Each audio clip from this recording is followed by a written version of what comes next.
물론 여긴 국민 라디오.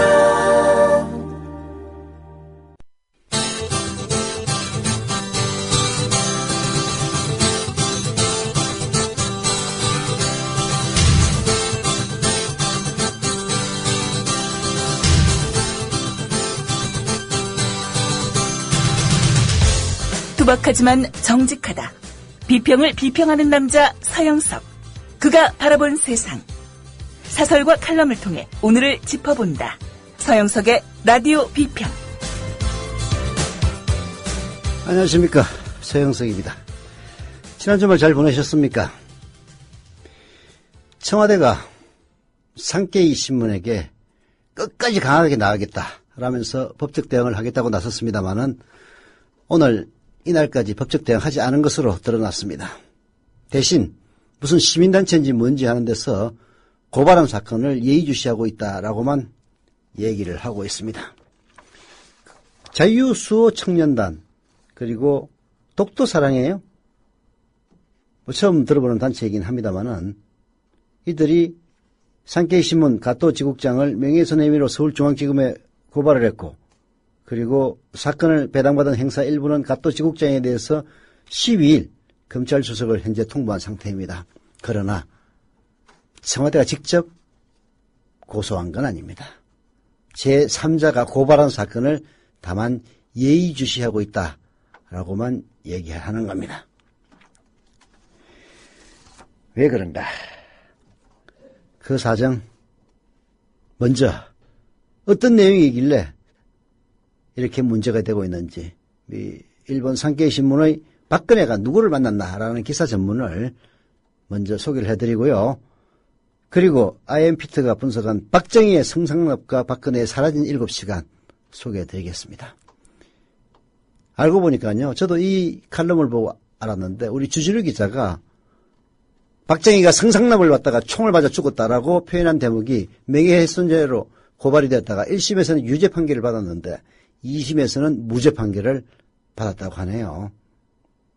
더불어서 이동걸 교수가 한겨레 기고한 지금 우리에게 필요한 야당은 과연 어떤 야당인가 하는 이런 내용들을 오늘 이 시간에 소개해드리겠습니다. 라디오 비평 시작합니다.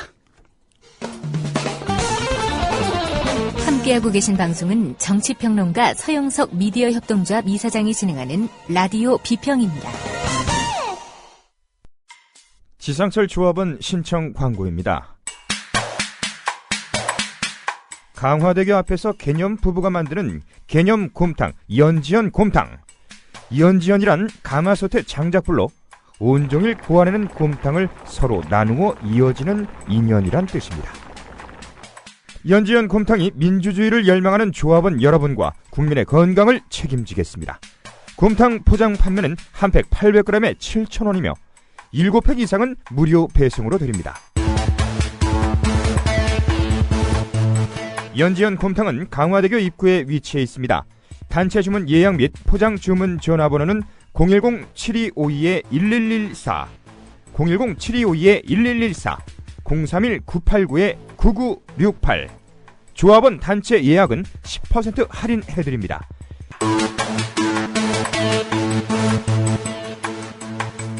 포장 판매 금액의 10%는 국민TV 후원금으로 쓰입니다. 지난 토요일 날 거창에서 행동하는 언론소비자연대, 행언연이라고 하더라고요, 약칭. 거창 지부에서 마련한 언론학교 강의를 갔다 왔습니다. 거창 귀농학교라고 폐교를 단장한 곳이었는데요. 아주 심심산골에 있는 곳이었습니다만은 굉장히 많은 분들이 오셨습니다. 제 강의 내용이야 별것 아니었습니다만은 거기 참석하신 분들이 저를 감동시켰습니다. 청취자 여러분들 혹시 들으신 적 있는지는 모르겠는데요. 남편분이 돌아가시면서 전 가족에게 미디어협동조합 국민TV 조합원들 가입하라는 유언을 남기신 분, 그 일화 기억나시죠? 훌륭한 부군을 두셨지만 지금 홀로 남은 올해 78살 78세 백합나무님, 이 언론학교에 참석하시고 강연이 끝난 저에게 정자에 써달라며 10만 원을 기탁하셨습니다. 오늘 아침에 출근해가지고 정자 완료했습니다. 또 나이 굉장히 드신 분인데요. 어떤 분은 형편이 어려워가지고 국민TV 조합원도 되지 못하고 조합원이 안 됐으니까 당연히 매달 조합비도 못 내고 있는데 올해 말부터 노령연금이 나온답니다. 그래서 노령연금을 받으면은 조합원으로 가입하고 그리고 월조합비도 꼬박꼬박 납부하시겠다고 하셨습니다. 또 그분이 저를 울렸습니다. 여러분들이 좋은 말씀 많이 해주셨는데요. 또 어떤 분은 국민TV가 어렵다는데 제가 100만 원 증자를 하겠습니다. 이런 말씀도 하시더라고요. 그래서 어렵지는 않습니다. 어렵지 않다면 거짓말이지만은 견딜 수 있는 어려움입니다. 라고 얘기를 하고 그러나 정지하신다면 고맙게 받겠습니다. 라고 얘기는 했습니다만은 정말 감격의 도가니탕이었습니다. 또 다른 미담을 소개해드리죠. 전주 삼천동에 수정원이라고 있습니다. 그 사장님이 국민TV 조합원이신데요. 단원고 고 박승현 군의 아버지 그리고 세월호 유가족들이 문규현 신부님과 동행하여 안산에서 평목항까지 십자가를 들고 현재 도보순례 중입니다. 전주에 들렀을 때 이 수정원 국민TV 조합원이신 여사장님께서 순례단이 드실 아침 점심 식사 80인분을 제공해 주셨다고 합니다. 또 저희 국민TV 전북 조합원들 나와서 음식 마련하는 자원봉사도 하셨다고 하네요. 조합원들 직접 농사지은 과일, 우리밀 호두과자 등을 내놓기도 했고요.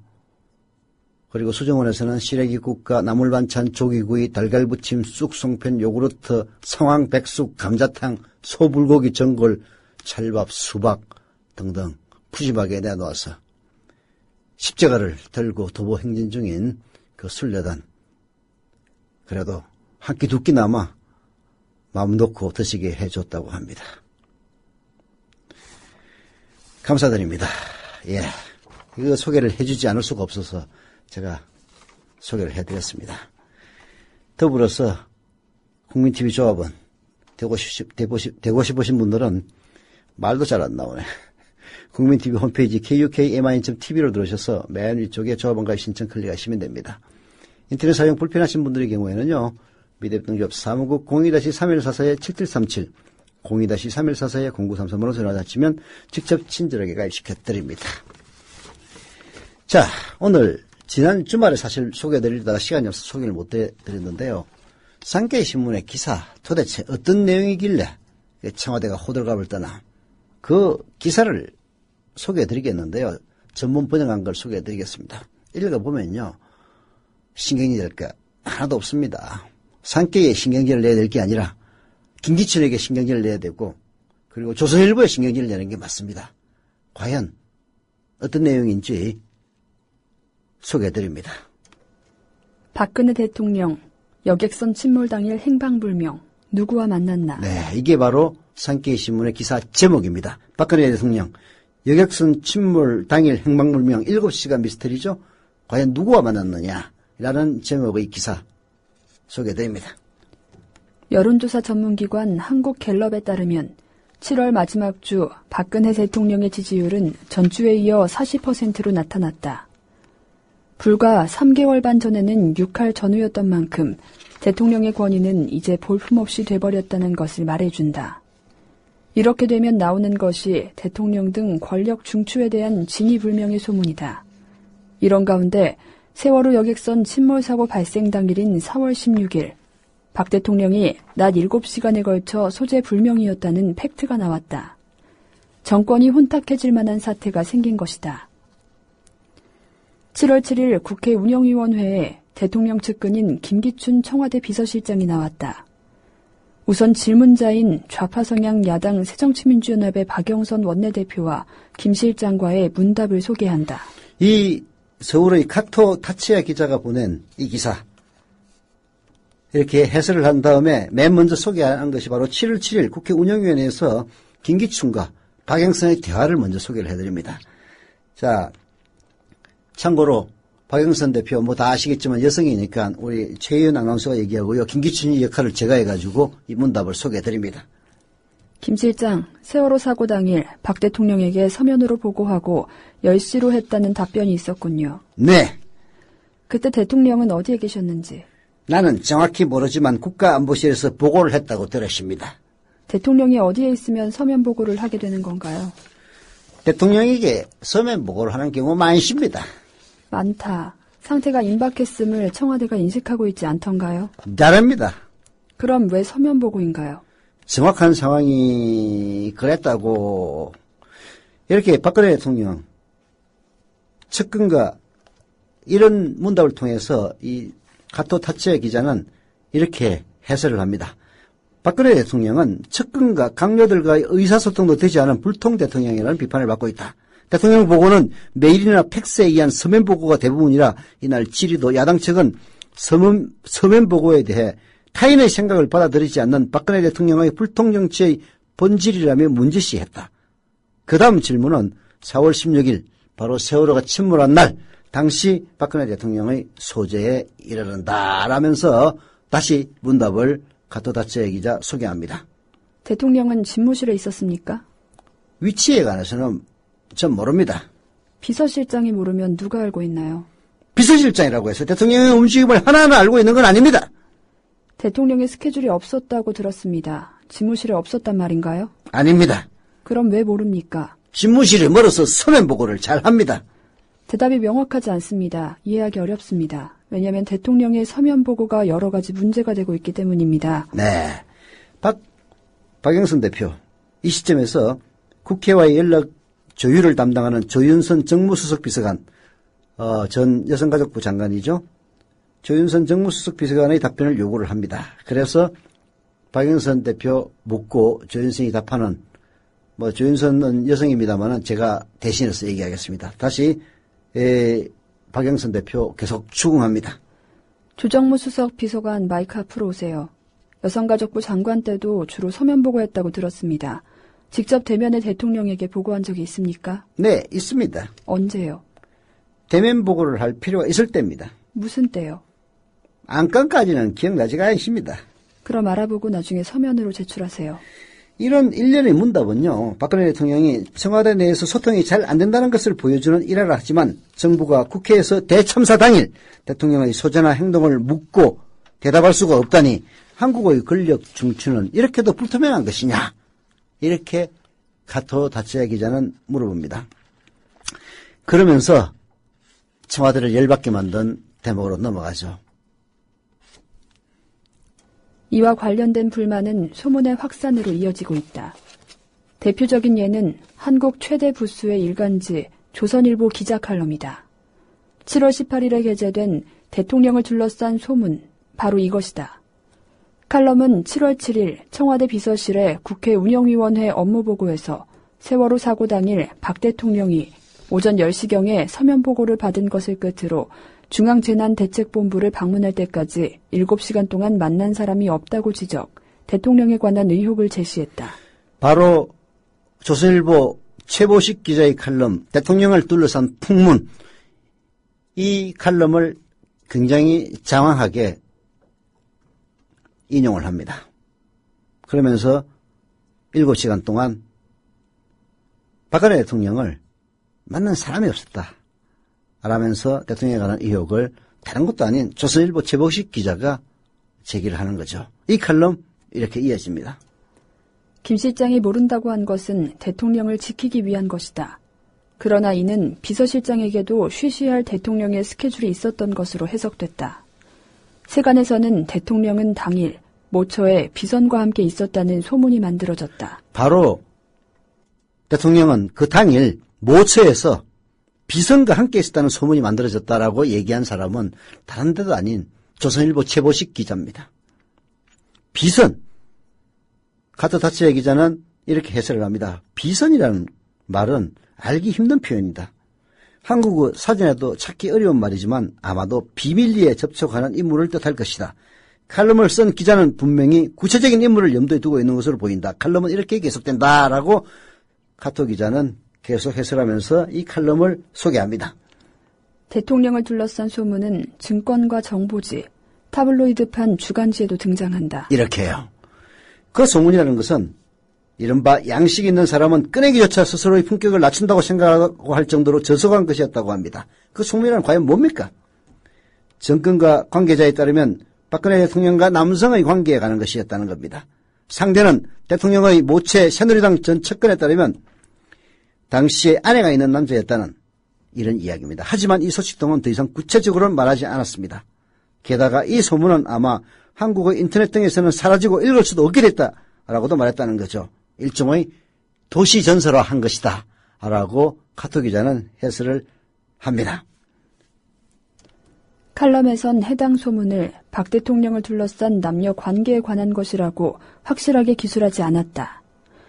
기자는 단지 그런 느낌으로 저속한 것으로 취급되던 소문이 사적인 자리에 단순한 잡담이 아닌 제도권 언론에서 뉴스 자격으로 다뤄지고 있다는 것이라고 밝혔다. 아마 대통령과 남성의 이야기는 한국 사회의 여기저기에서 화제가 되고 있었을 것이다. 이 칼럼은 소문이 무엇인가를 언급하지 않은 채 끝날까 생각하다가 갑자기 실명 보도로 바뀝니다. 즉 조선일보 최보식 기자의 칼럼을 이야기하는 겁니다. 때마침 풍문 속 인물인 정윤회 씨의 이혼 사실까지 확인돼 소문은 더 짜릿해졌다고요. 그와 이혼한 여성은 최태민이라고 하는 목사의 딸입니다. 정윤회 씨는 대통령이 되기 전 7년간 박근혜의 비서실장이었습니다. 이 칼럼에 따르면 정 씨는 아내에게 스스로 재산 분할 및 위자료를 청구하지 않은 조건으로 결혼기간 중 일어난 일들에 대해 비밀 유지를 요구했다고 합니다. 정근통이 말한 박 대통령의 비서는 정윤회 씨를 염두에 둔 것으로 보입니다. 하지만 박 씨와의 긴밀한 관계가 소문이 된 것은 정 씨가 아니라 그 장인 최 목사 쪽이라고 하는 정치권 소식통도 있고 이게 바로 아마 청와대에서 열받게 했을 대목일 겁니다. 박근혜와 긴밀한 관계가 소문이 된 것은 정윤회가 아니라 사실은 그 장인 최태민 목사였다고 하는 정치권 소식통도 있고 이야기는 단순하지 않다라면서 또한 조선일보 칼럼은 이런 수수께끼 같은 것도 썼다라고 계속 소개를 합니다. 그가 최근 언론 인터뷰에서 정부가 공식적으로 나의 이권 개입, 박지만 미행 의혹, 박 대통령의 비선 활동 등 모든 것을 조사하라고 큰 소리를 쳤다는 것이다. 이것은 바로 정윤회 씨가 아마 중앙일보 김진 기자인가요? 와의 만남에서 한 이야기, 그걸 인용한 것 같습니다. 여하튼 카토 기자는 이렇게 쓰고 있습니다. 구체적으로 무슨 일인지는 전혀 모르지만 그래도 한국의 권력 핵심과 그 주변에서 뭔가 불온한 움직임이 있는 것과 같은 문제다라고요. 소문의 진위의 추궁은 현재 진행 중이지만 칼럼은 박근혜 정권을 둘러싼 천한 소문이 거론된 배경을 분석하고 있습니다. 어떻게 분석을 하느냐? 이 칼럼 마지막까지 소개를 합니다. 세상 사람들은 진위 여부를 고사하고 이런 상황을 대통령과 연관지어 생각한다. 과거였다면 대통령 지지 세력이 열화와 같이 경로했을 것이다. 지지자가 아니라도 언급할 가치조차 없다며 거들떠보지도 않았다. 그러나 지금은 그런 이성적 판단이 무너진 것 같다. 국정운영으로 높은 지지를 유지하고 있다면 풍문은 설 자리가 없을 것이다. 대통령 개인에 대한 신뢰가 무너져 온갖 소문이 나온 것이다. 라고요. 이렇게 조선일보의 칼럼은 이어졌던 겁니다. 그러면서 카토 기자는 마지막 이렇게 대미를 장식합니다. 박근혜 정권의 류임덕은 착실하게 진행되고 있는 것이다. 라고 말입니다. 결국 이 기사를 보면은 카토 기자 스스로의 해석은 거의 없습니다. 박영선 새정치민주연합의 그때는 원내대표였죠. 그리고 김기춘과의 문답, 그리고 최보식 기자의 칼럼 이런 것들을 장황하게 소개하면서 뭔가 좀 쪽팔리는 이야기들을 일본의 독자들에게 소개했던 것뿐입니다. 그래서 청와대는 열을 받아서 강경하게 대응하겠다라고 얘기를 하면서도 직접 고소는 하지 않고 무슨 홍위병 단체 비슷한 곳에서 고발한 사건을 예의주시하고만 있다라고 얘기를 하는 것이죠. 어쩌면은 청와대에서는 산케이신문의 이런 보도에 발끈하고 산케이를 직접 고소함으로써 우리 국민들의 반일 감정을 이용해서 오히려 인기를 올리려는 그렇게 해서 국민의 시선을 돌리려는 그런 의도가 있었을지도 모릅니다. 그러나 문제는 제가 방금 소개해드렸던 그 칼럼에서도 보듯이 핵심적인 문제는 상케이를 고소하려면 먼저 박영선과 김기춘 그리고 조선일보 그리고 조선일보의 최호식 기자를 먼저 고소해야 된다는 점일 겁니다. 동아일보 해직 언론인의 모임인 동아자유언론 수호투쟁위원회 김종철 위원장. 그는 국민TV 스튜디오 입구에 붙은 글귀를 감격 어린 눈으로 지켜봅니다. 그것은 자신들이 1974년 10월 24일 편집국 입구에 게시한 동아투의 결의문 사본이었습니다. 저기 스튜디오에 사진을 걸어놓은 거 보니까 저희 113명이 해직 당할 때 그것이 부당하다고 항의하시다가 자진 사퇴하신 송건호 선생님, 중앙정보부에서 받은 고문 때문에 파킨슨씨 병으로 몇 해 전에 돌아가셨고, 왜 국민TV는 40년 전 동아투의 결의문을 입구에 붙였을까요? 그 투쟁 정신을 이어받아 공정 언론을 건설하겠다는 의지 때문입니다. 이것이 어디 미디어 협동조합 몇몇 임직원만의 숙제이겠습니까? 죽은 언론인의 사회에 역사를 살아가는 모든 시민에게 던져진 사명일 것입니다. 미디어 협동조합의 조합원이 되주십시오. 국민점TV에 접속하시면 됩니다. 2014년 4월 1일은 한국 언론사의 역사적인 날이 되리라고 생각합니다. 동아투의 사람들 뒤에서 여러분이 원하는 모든 일을 힘껏 도와드리길 약속드립니다.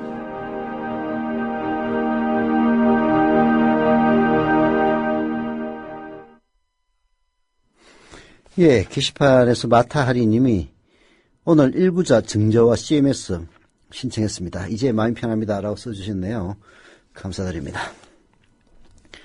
그리고 MR1728님 조합원 가입해 주셨습니다. 지난 시간에 가입하신 네네님 역시 감사드리고요. 조합원 가입뿐만이 아니라 출자금 납입까지 완스톱으로 해주시기를 부탁을 드리겠습니다. 광고 안 하겠습니다. 오해숙 생활단식 광고입니다. 오해숙 생활단식에서 이번에 지사를 모집한다고 합니다. 대개 오해숙 생활단식으로 성공하신 분들이 단식에 빠져서 나중에 지사까지 예시더라고요. 대한민국 성인 남녀의 최애 관심사 중 하나인 비만과 성인병 예방에 좋은 단식, 아주 적은 자본금으로도 사업을 시작해 볼 수 있다고 합니다. 문의 전화는 010-2013-8575, 010-2013-8575 오해숙 생활단식으로 연락 주시면 된다고 합니다. 아까 제가 오프닝에서 소개해드렸던 IMP터의 글, 박정희의 성상납과 박근혜의 사라진 7시간, 흥미진진한 칼럼입니다. 지난 8월 8일 서울고법 민사 13부는 박정희가 성상납을 받다가 총에 맞아 죽었다고 발언한 주진우 기자에 대한 명예훼손 판결에서 1심과 다르게 명예훼손의 책임이 없다는 판결을 내렸습니다. 지난 8월 8일입니다. 이 보도 저도 잘 못 봤는데요. IMP터의 글을 통해서 알게 됐습니다. 1심에서는 박정희가 성상납을 받다가 총에 맞아 죽었다고 발언한 주진우 기자 명예훼손 유죄로 판결했습니다. 그러나 2심에서는 무죄로 판결한 겁니다. 서울고법은 박정희 전 대통령의 성상납 여부나 재산에 대해서는 상당한 의혹이 제기돼 왔고 비슷한 취지의 자료도 많이 있다. 주진우 씨가 사실로 믿을 만한 상당한 이유가 있고 이는 역사적 사실규명이나 비판적 평가가 이루어져야 한다라고 밝히면서 명예훼손의 책임이 없다는 판결을 내린 거죠. 반면 1심에서는 연애 자리에서 성상납이 이루어졌다거나 이 연애가 성상납을 위한 모임이라 인정할 자료를 찾기 어렵다. 그런데도 주진우 씨는 성상납 의혹을 단정적으로 표현했다. 이렇게 판결해서 유죄를 때렸던 겁니다. 이게 2심에서 뒤집어진 거죠. 박정희의 성상납 관련 자료 차고도 넘칩니다. 그러나 이런 자료를 1심 재판부에서는 인정하지 않다가 2심에서 인정받은 셈인데요. 도대체 어떤 자료인지 조선시대에 채홍사가 있었는데 바로 박정희 정권에도 활약했다는 겁니다. 채홍사라는 말은 원래 채홍준사라는 벼슬아치를 지칭하는 말입니다. 홍은 여자, 주는 말을 가리키는 단어로 연산군 시절 미녀와 준말을 궁중으로 모아들이기 위해 지방에 파견됐던 관리였습니다. 조선시대 채용사가 박정희 정권에서도 활약했는데 중앙정보부 의전과장이었던 박선호였습니다. 박선호는 중정의전과장으로 궁정동 안가에서 벌였던 연회와 여성을 조달하는 임무를 맡았던 인물입니다. 박선호는 11.6 이후 재판 과정에서 자신이 맡았던 채용사 역할에 대해 이렇게 진술했습니다. 변호사가 이렇게 박선호에게 질문을 합니다. 피고인은 차지철 경호실장이 여자 문제를 더욱 힘들게 하고 피고인 자신이 어린애를 갖고 있는 아버지로서 그런 일을 하고 있다는 데 대해서 인간적으로 괴로워서 정보부장에게 수차 도저히 이 일을 계속할 수 없습니다라고 하소연하면서 그만두게 해달라고 했으나 중앙정보부장 김재규가 궁정동 일은 자네가 없으면 어떻게 하느냐고 하면서 사의를 만류시켰다고 하는데 사실입니까? 라고 변호사가 묻자 박선호는 이렇게 대답합니다. 제가 근무하기를 몇 번 꺼렸습니다. 그래서 부장님에게 계속하기 어렵다고 여러 가지 사유를 몇 번 올린 바 있습니다. 그러니까 애 갖고 있는 아버지로서 박정희한테 여자를 찾아가지고 상담하는 그것도 탤런트나 이런 애들 가수나 박정희 좋아하는 애들을 갖다가 찾아서 설득해서 그야말로 성상납을 하게 만드는 게 자괴심을 느껴가지고 아니 도저히 이거 못하겠습니다. 라고 중앙정보부장 김재규에게 몇 번이나 얘기했다는 것 아닙니까? 그래서 변호사는 또 이렇게 묻습니다. 박선호에게.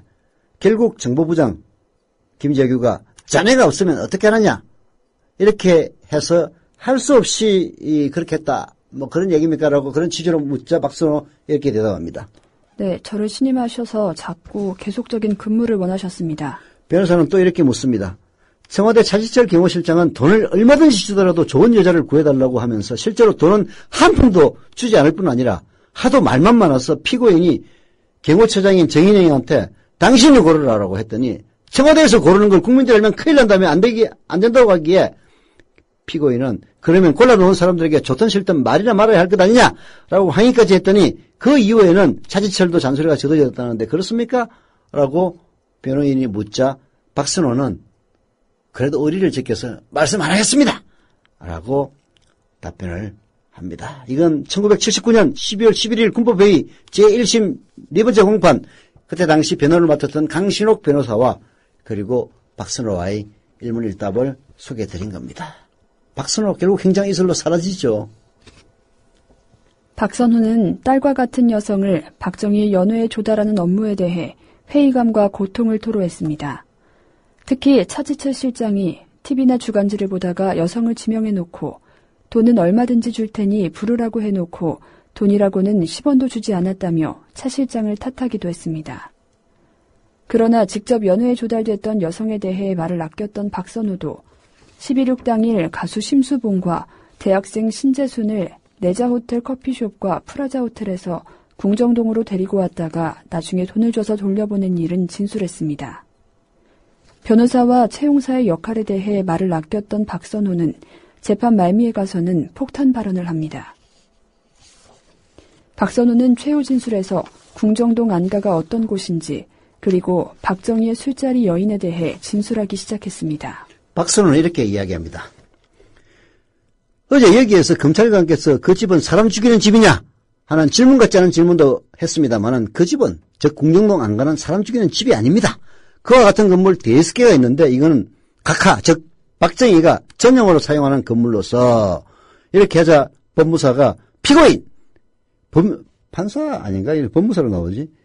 범죄에 관계된 사항만 얘기하시오. 그러니까 박선호 씨 이렇게 계속 진술합니다. 예.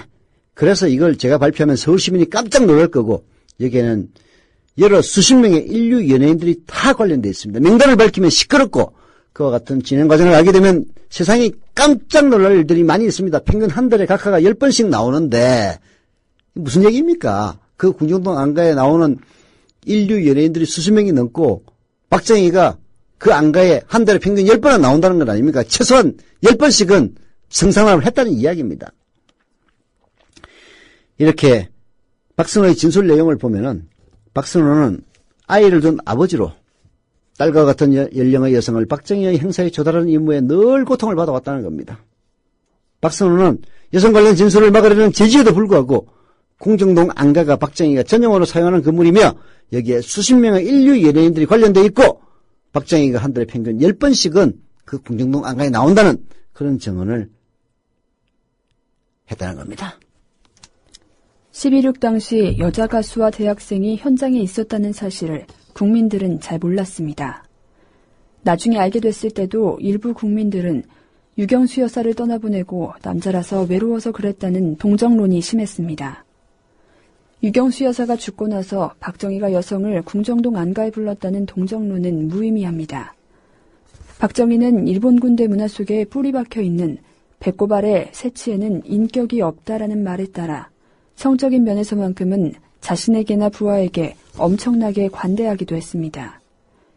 이런 사고방식인 탓에 유경수 여사가 살아있을 때도 박정희는 여자 문제 때문에 유경수 여사와 다툼이 끊이지 않았습니다. 박정희의 술과 여자 많은 비하를 남겼는데 이 신동아 1998년 11월 내용을 보면 이런 게 나옵니다. 박정희의 술과 여자는 많은 비하를 남겼다. 70년대 초 어느 날 대통령 부인 유경수 여사를 면담한 어느 여성은 유 여사의 얼굴에 멍이 든 것을 본다. 소문은 퍼지고 청와대 출입기자들이 그 배경을 취재했다. 부부싸움을 하다가 박정희가 재떨이를 던졌다느니 손찌검을 했다는 얘기가 나돌았다. 한 기자가 직접 박정희에게 물었다. 영부인 얼굴에 멍이 들었던데 부부싸움을 하신 겁니까? 이러자 박정희 대통령 몹시 어색한 얼굴로 헛기침만 합니다. 이 부부싸움은요. 신동아 기사에 따르면 대통령의 주색 때문이었다고 합니다. 유 여사는 대통령을 그림자처럼 따라다니며 온갖 하고 싶은 일을 다 하게 해주는 경호실장 박정규가 문제라고 생각했다고 하네요. 유 여사는 박정규 거세계획에 착수합니다. 이 계획에 동원된 사람이 바로 청와대 사정 담당 수석비서관이었던 홍종철이었습니다.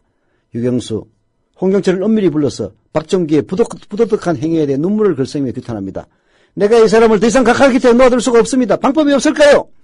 그래서 홍종철은 극비리에 박정규 비리수사에 착수를 합니다. 본인과 형제 친척들의 입건 계획과 인사청탁 여부에서부터 사생활 비리 등에 관한 정보 수집하기 시작했는데요. 그러나 이런 일들이 막강한 경호실 안테나에 안 걸릴 리가 없었습니다. 박정규의 귀에 사정수석실이 자신의 비리를 내사하고 있으며 홍종철이 직접 지휘한다는 정보가 들어갔습니다. 박정규 흥분했죠. 그는 경호실에 있는 엽총을 집어들고 홍종철 방에 뛰어들어갔습니다. 야, 이 새끼야! 내가 내 뒷조사를 하고 다니냐? 박정규는 분에 못 이겨 엽총 방아쇠를 당기고 말았다고 하네요. 그러나 총구는 천장을 향해 있었습니다. 그가 냅다 갈긴 엽총 탄알은 홍종철의 머리 위 천장에 맞고 튀었습니다. 홍종철은 박정규 앞에서 길을 펴지 못했다고 합니다. 경호실장은 박정희의 분신으로 누가 무슨 보고를 해도 경호사고가 나지 않는 한 문책인사 대상이 아니기 때문입니다. 이 사건 이후 대통령의 채용사 일이 경호실에서 중앙정보부로 옮겨졌다는 겁니다. 술자리 마련과 여자 조달하는 일을 청와대에서 한다는 사실이 외부로 알려지는 날이면 큰 낭패라는 생각에서 그 일을 비밀공작 수행기관인 중앙정보부로 떠넘긴 거죠. 청와대는 출입기자들이 있는 데다가 공식적인 방문객도 많아서 비밀스러운 일이 노출될 위험이 커서 어느 보로보나 그 일을 맡기에는 중정이 안성맞춤이었다. 이렇게 신동아 기사는 소개를 합니다. IMP부터 글 이어집니다. 박선호의 채용사 역할을 했던 변호사와 이 과정을 취재했던 신동아 송문홍 기자의 비화 12.6 사건 이후 19년 만에 최초 전면 공개 채용사 박선호 군법회의 증언 녹취록이라는 기사와 박정희의 유산, 김재웅저, 도서출판 푸른숲과 운명의 술 시바스 등에서는 박정희의 여성 편력에 대해 조금 더 상세한 내용이 담겨 있습니다. 이 내용을 일일이 소개하지는 않겠습니다. 결국은 이런 수많은 자료들이 있기 때문에 박정희의 성상납을 받다가 총에 맞아 죽었다라는 그 주진우 기자의 발언이 명예훼손이냐 아니냐 법정 공방을 벌였을 때 이 자료들을 인정한 2심에서는 무죄로 판결했고 이 자료를 인정하지 않은 1심에서는 유죄로 판결했다. 그러나 결론은 박선호가 돈을 줬기 때문에 성상납이 아니라 성매매로 봐야 된다. 이렇게 IMP는 결론을 짓습니다. 왜 이런 이야기를 구구절절하게 얘기를 하느냐. 박근혜 대통령이 세월호 참사가 벌어진 4월 16일에 사라졌던 7시간에 대한 공방이 뜨겁기 때문에 이 얘기를 길게 인용한 겁니다. 아까도 제가 소개를 해드렸습니다만 일본 산케이신문 이 기사 소개를 해. 이 기사를 상계신문에 기재를 했고 그리고 제가 소개를 해드렸습니다. 청와대는 상계의 보도에 대해서 입에 담기 부끄러운 거짓말이며 그리고 청와대 홍보수석은 민영사 책임 대충 끝내지 않을 것이다 라면서 상계신문에 대한 고소를 진행 중에 있다라고 얘기를 합니다만은 제가 말씀드렸다시피 고소는 지금 하지 않고 있습니다. 다만 무슨 단체가 고발한 사건을 예의주시하고 있다라고만 얘기를 하는데요. 제가 소개해드렸다시피 IMP도 상계에는 억울하다라고 분석을 합니다. 그들이 취재한 내용을 보면 증권가 소식과 국회 발언 내용, 그리고 조선일보라는 언론의 기사를 인용해서 보도했기 때문입니다. 7월 18일 조선일보에는 대통령을 둘러싼 풍문이라는 제목의 최보식 선임 기자의 칼럼이 실렸습니다. 여기에 나온 정윤회와 박근혜 대통령과의 풍문을 산케이신문은 그대로 인용했는데 자신들만 고소당하니 억울할 수밖에 없었을 것입니다. IMP는 박근혜 대통령이 사라진 7시간, 이게 무슨 안보 사안이라고 주장하는 청와대 해명은 실리성 없다. 노무현 대통령의 경우 해외 순방 중에 해외 파병 부대를 방문하는 등 행사라면 당연히 몇 시간 동안 언론에 그 행적이 밝혀지지 않아야 마땅하지만 몇 달이 지난 후에 당시 행적이 밝혀져도 큰일 날 사안이 아니라면 밀사를 만날 위해 없다. 이런 식으로 해설을 하면서 결국은 안보 사안이 아니고 7시간은 밝혀져야 한다. 라고 얘기를 하고 있습니다. 결국은 그 7시간 아무리 숨기려고 한다 손 치더라도 나중에 국민들은 결국은 알게 될 사안입니다. 라는 것이 IMP의 결론인데요. 실제로 그럴 겁니다. 도대체 뭐가 두려워서 숨기고 있는 것인지 그때 가면 국민들 다 알게 될 겁니다. 라디오 비평 오늘 순서 여기서 마치겠습니다.